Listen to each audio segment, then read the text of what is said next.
Welcome back, Stationeers. We've got a decent starter base, but there's a problem. We're burning half the coal we mine just to make sure we have power to get in and out of the greenhouse, and on top of that, the greenhouse keeps getting up over 30 degrees each day. It takes power to run the portable air conditioner, or any potential AC unit we might consider adding, so we're going to have to make some changes today, or we won't survive for long. But if we can get a head start before the first Martian Storm hits, and start tracking the sun with solar panels, then we can leverage the planet itself and keep our greenhouse cooler.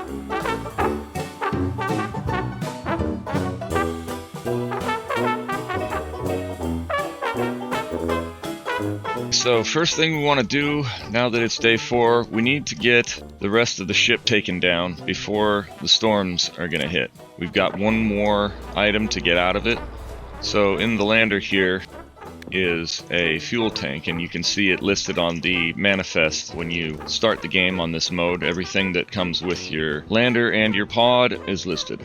And we're going to bring this back here and print a mount for it. Portables connector.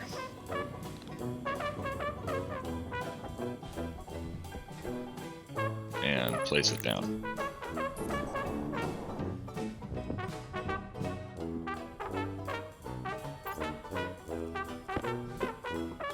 These don't have anything in them, but it's nice to tear them down so we don't have things blowing around when the first storm hits. Alright, now that that's set, we need to get ourselves set for mining, especially while the sun is out. I want to go a little farther than I have now and see what I can find out there. And this time I'm going to head off to the south. I need to get a whole lot of iron and a whole lot of copper and actually quite a lot of other things too. Nice shot of the moon up there. One of the moons. Don't know enough about them to know which one is which. Here's a nice iron outcropping. I'll start with that since I need the most of that. I'm going to try and hit every one that I come across. I'm still using the pneumatic mining drill because I don't want to waste power on something like this, and you can exchange it with your fart gas canister if you're running low.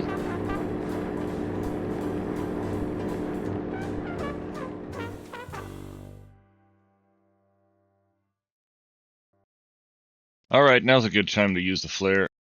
I'm having a hard time finding the ores that I need, so a little bit of light will help. Ah, there we go. I need some gold still, and copper, and definitely more volatile ice. I'm just going to keep mining until morning here, and hopefully come back with everything I need.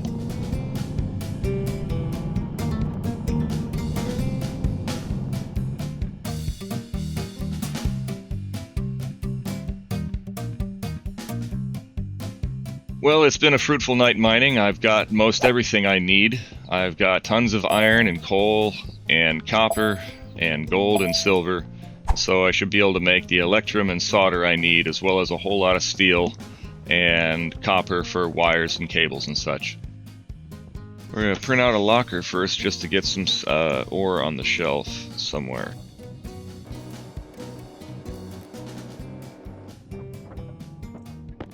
I can fit one of these on either side. I'm just going to start with one here and get all this stuff out of my inventory so I can get to smelting. We've got to get the electrum and solder going so we can up our power station. Alright, now the sun's setting on the 5th day. I'm pretty sure our seeds will be ready, so let's harvest up our plants before anything else and get the next crop planted.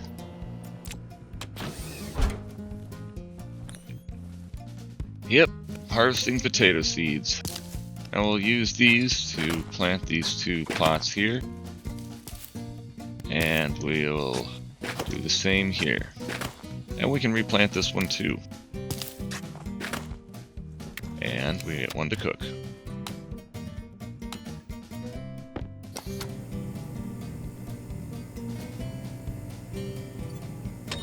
Alright. So let's have our first potato on Mars. Well, it's the 5th night, and we've got our first meal.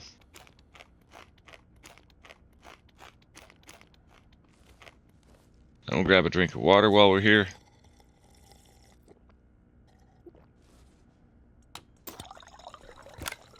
And I'm just going to set this on the shelf. It'll be fine there for now.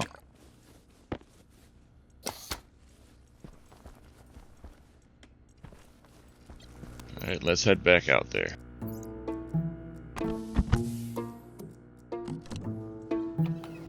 Alright, now we get to make some more alloys.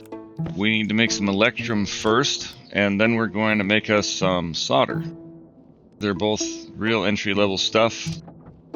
You just need to have the furnace up to over 600 Kelvin, but you got to get the pressure between 1 and 2.4 megapascals. So that one requires a fine pressure and solder. You just need a temperature between 350 Kelvin and 550 Kelvin. So we're going to bleed out the pressure here.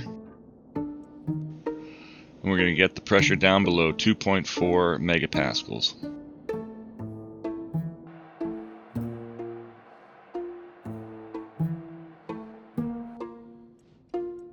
And there we go. Kick out our electrum. Now for solder, we need to have a temperature between 350 and 550 and a pressure over 1 megapascal. So we really just need to worry about the temp. And again, the green button will tell us when it's in that perfect temp. Let's get our lead. We're going to do 50 lead and 50 iron.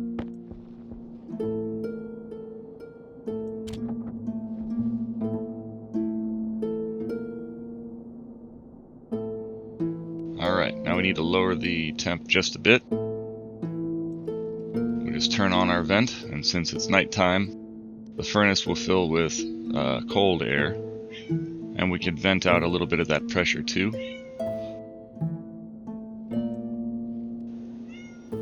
We'll dump some pressure first, and then we'll add pressure that is cold air from Mars.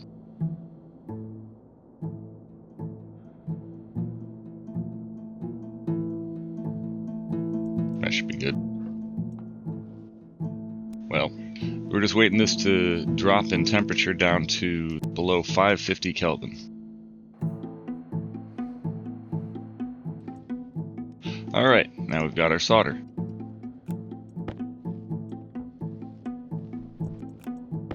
Now the rest we just need to get all smelted, so we'll just toss it on through.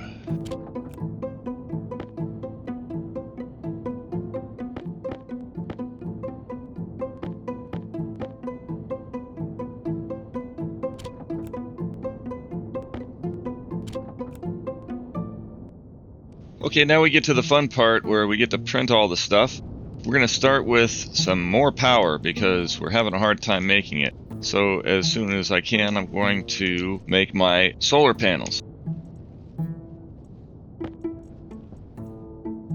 So we're going to need copper, gold, and steel for this in the electronics printer. There we go. And we're going to print us out the solar panel. We can only do the basics right now. Well, regular. We're going to make 4 of these. We've got our first panel. And the next one will be done shortly. Now, while we don't have tracking yet, this has, just like our flat panel, increased our current power operation, so that's good enough for now. We're going to want a stacker here, so I want to get it set for a bit. Yeah, that's the stacker. We'll just go ahead and start it now. It's a quick build. Oh, our next solar panel is out. So, in case it wasn't obvious, we can't print any heavy solar panels yet, and because Martian storms will hit, we've got 2 options: to either repair them or to rebuild them anytime the storm comes. I usually rebuild them because I'm bored and don't have anything to do when a storm hits anyway, but duct tape is just as viable and it only costs iron. So since I have time when a storm hits, I spend time to take them down rather than materials or resources. If I had a lot, I'd use duct tape. Alright, now we just gotta wait for the last one to be finished and we'll be set. I'm going to expand this to 8 solar panels eventually, but I'm just going to start out with 4 for now and use the solid fuel generator as a backup power system. So before we get our run of cables printed, we need to get some chutes going so that our cables aren't bouncing and popping out everywhere, and get them linked up to the stacker. Chutes are cheap, they just cost iron, and we're going to need about 3 stacks of them for this job. We are going to need the mining tool for this in order to make some space. If you set the mining tool to flatten, you can have an easier time doing jobs like this, where once you get down to the lowest level you want, you can just move left and right with the mining drill to clear out the rest. Alright, that should give us the space we need to work with. So now that we got the first chute in place, I'm going to get us printing some more here and have it just kick them down to us. Only about 60 iron, and that'll make sure that we only print what we need. Alright, now we'll get that going, and it'll print out the chutes we need for this jobber. So each of these guys is going to have a bend going down, and then we're going to use junctions to allow that one and that one and that one to join into it.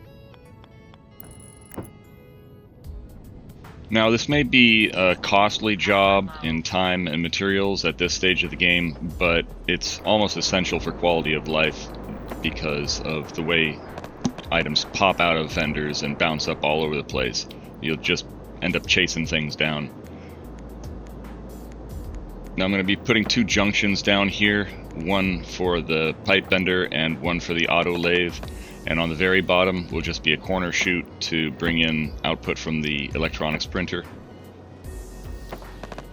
I really like these long chutes. They're kind of new, but you need to account for the fact that they'll cost more chute segments or individual chutes to create.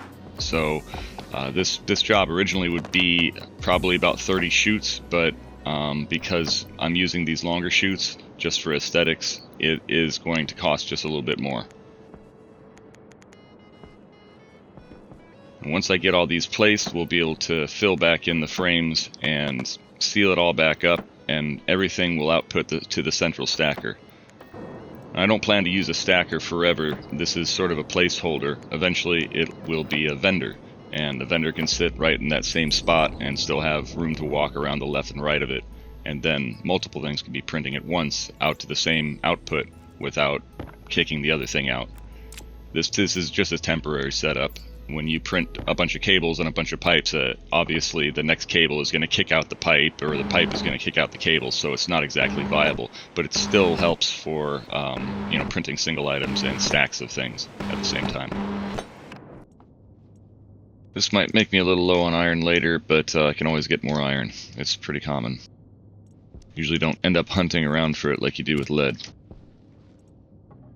The basic rule for finding iron is, as you're walking around, all you need to do is say the magic phrase, "Hey, I think that's cobalt," and all of a sudden you walk up to it and you got yourself some iron. Alright, now we can get started on the big jobs.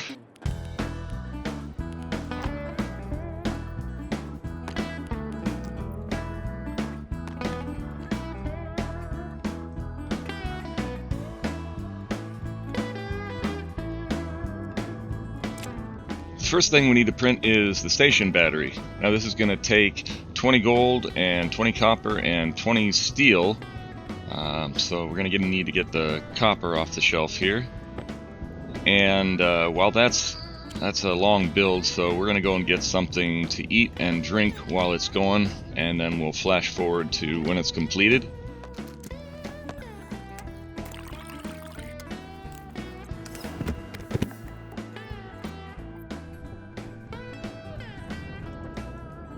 It just finished. Okay, so the station battery is where we're going to dump all of our power, and it's going to eventually graduate to a large station battery, but that requires special alloys, and we're just getting started here.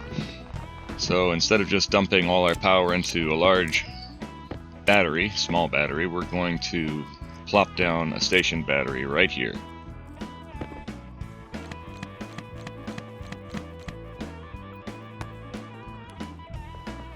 There we go.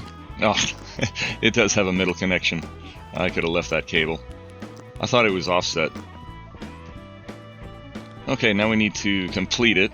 We need the welder and some iron or steel sheets. And then we screw it. Okay, now we're dumping all the power that we make into something that can actually hold quite a lot. And that's really worth it. And we need to get some cables printed up here. Right now we're just running off with a small battery, but we can let that fill up. We need to get the transformers printed now. I'm going to print 6 of them. We're going to need iron, gold, and copper, and get some iron in there. 60 iron will be enough to print 6. They take 10 iron, 1 gold, and 3 copper, so that's perfect. We'll just flash forward to when they're all done here. And now we need to print the APC, an area power controller, because we only have 2. That's going to take 5 iron, 5 copper. No, 5 iron, 2 copper, and 3 solder. Alright, let's collect our goodies and get going. Oh, one more thing, we do need to print some heavy cables, so I'll get that started while we're placing the rest of this. So if you've seen any of my power videos, you know I like to use the area power controller as an uninterruptible power supply. So the transformer is for regulating the power, and the area power controller is something to hold a battery that can give some backup power in case the power that supplies it is empty. And, you know, that's a slot that you can throw a battery in too. So in a pinch, if you're out of power anywhere and even that battery is gone, you can pull it out, throw a full one in there, and you've got yourself power. So this pattern is something I follow quite a lot, and you can see my power distribution example. This is sort of a scaled down version of that. We're going right into a smaller station battery. It's still pretty large. Oh, I hate it when I can't put these corners like that. Doors don't like cables. They're okay with pipes, but not cables. So I'm just going to wire this in here and give a little leg for the battery charger. There we go. And just pull up the rest of this cable here.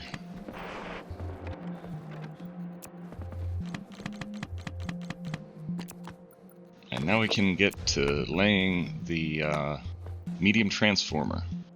And this is going to supply each of our sub-networks. We'll have 3 total, 1 here for the power systems themselves. Oh, got to get it facing the right way. And 1 for the airlock, or the greenhouse, and the habitat with the airlock. And 1 for our workshop. I'm just trying to rush through this because we've got a storm coming soon. I don't know when, but it'll be here. Okay, now we can wire up this workshop sub-network.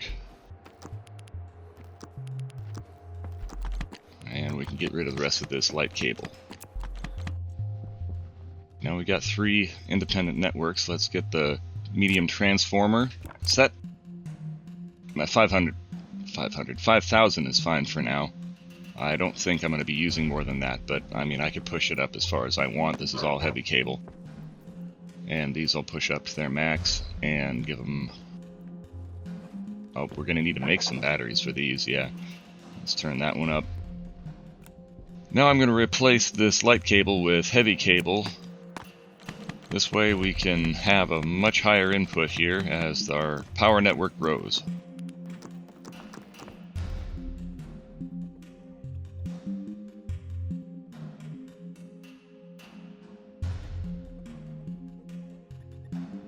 Last thing we need to do is print some batteries, which are just finishing up now, that we can put into the area power controllers. Again, these are going to act like battery backups for the power regulation that is done by the transformers. And over here, oh, that one's got one. We need to put one in here.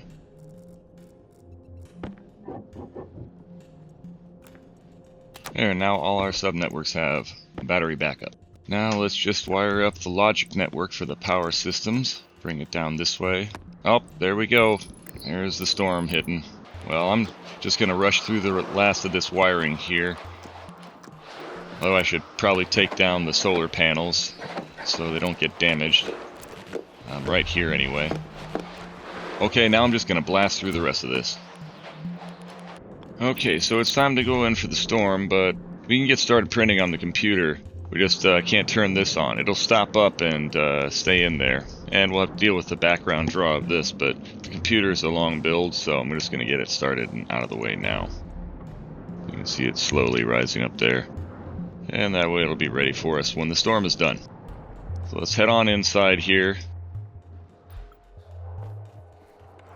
Alright, so we can go ahead and swap out our battery. Definitely need to get fed here. We also need to get the temperature down. It's creeped up to 30 degrees now, so that's starting to get outside of the optimal range. So let's turn the air conditioner on. And we'll get out of the suit and just ride out the storm.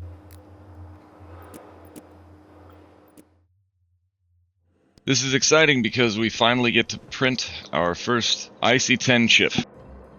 This is going to allow us to track the sun with our solar panels, which we'll get back down now.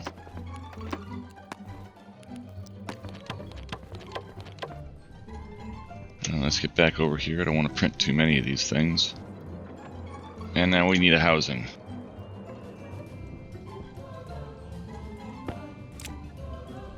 And then the last thing we're going to need is a sensor so that we can track the sun.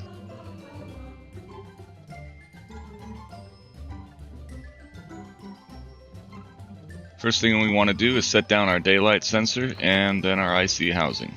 I'm going to use the new fangled dual, so I just need one connection there on the top, and its motherboard goes right in here. And let's go ahead and get some wiring going for it. And then finally, we just got to screw it. So this isn't going to be an in-depth tutorial into IC10. I'll just describe what I'm doing. I'm first going to define the solar panels using the prefab hash. You can open the Stationepedia and find the device you're using and just click it to copy it. Just make sure you're not selecting the kit and just paste it in. I'm going to do the same for the daylight sensor. Just type in what you want, find the thing, and make sure you're not selecting the kit. Next I'm going to define some constants. One is going to be the offset for my sensor. It could be 0, 90, 180, or 270. And then I'm going to define a threshold for dark. We'll get to this later. And the vertical and horizontal for dawn. I just happen to know these from the world. And now we're going to read the daylight sensor and branch to a side branch if it is nighttime. And we're just going to set those panels to that constant, the vertical and horizontal pointing at dawn. Next we're going to read the daylight sensor vertical and the daylight sensor horizontal and add our offset to them. And finally we're going to set that value directly to the vertical and the horizontal. And now we can see them moving to track the sun as we speak. And we're getting a good 550 watts or so. Alright, so we have this solid fuel generator here as a backup, but it's not ideal because we have to manually control it. So let's add in some logic for that as well. First we need to add the device, the generators. Just look it up and select the device you want and copy its prefab hash. Again, making sure you're not getting the kit. And we need to get the prefab hash for the batteries as well.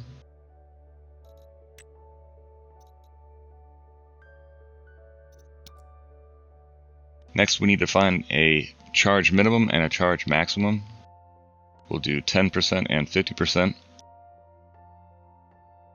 First we're going to read the battery's ratio, and then we're going to read whether the generators are on. And we're going to use that to select either the maximum or minimum and compare the battery ratio to that. This is a range-based toggle, or IC10 Schmidt trigger. When the ratio is less than the minimum, it will come on, and if it's on and it's less than the maximum, it'll stay on. Once it's above the maximum, it'll turn off again. Before we do anything else, we need to do another mining trip. And so through the magic of editing, I'm just going to blaze right through it and come back with all the things I need.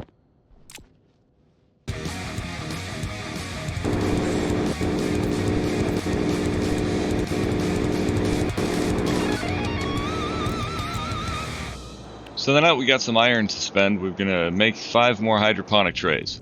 This will extend our line of potatoes down a bit. And we're going to replant the entire set.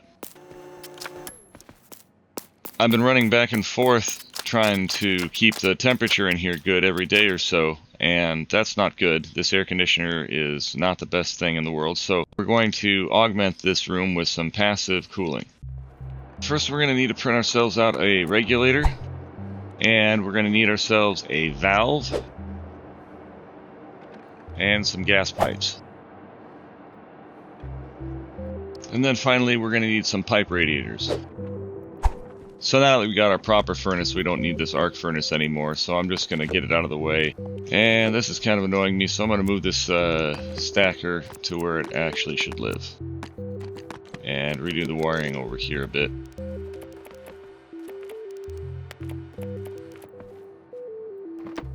So as the sun is rising on day 11, we're about to make our first passive cooling system. And finally, we need to build an APC so that we can get some temporary power. And let's get that all wired up now. This is just temporary so that we can power the devices we need for this build. So what we're going to do is run a pipe between the outside and inside like this, and it's going to have pipe radiators on it, and I'm going to repeat that design down there. So this tiny little loop will contain a small amount of gas and will bridge these two atmospheres using it. So we'll show you how this setup works. First, we're going to put down the regulator here and use it as a purge valve. This will purge any gas out of a liquid network, and we will build our liquid network right here like this. And the valve we're going to use as a condensation valve. This will remove any liquid from a gas network. We'll place an active vent that will pull Mars air, condense it, and the pollutant that's in the air will liquefy, being removed into this liquid container, which will then be removed into this gas container as gaseous pollutant, once again purified and only pollutant, no CO2. So we're just harvesting what's in the air and using phase change to remove the pollutant. We want to be in the ballpark around 3 to 4 mole. We don't want a lot, and as soon as this is done, we'll just reverse the entire system up to this point and get rid of all the CO2 and other stuff that we're building up. And now we can just disconnect this stuff.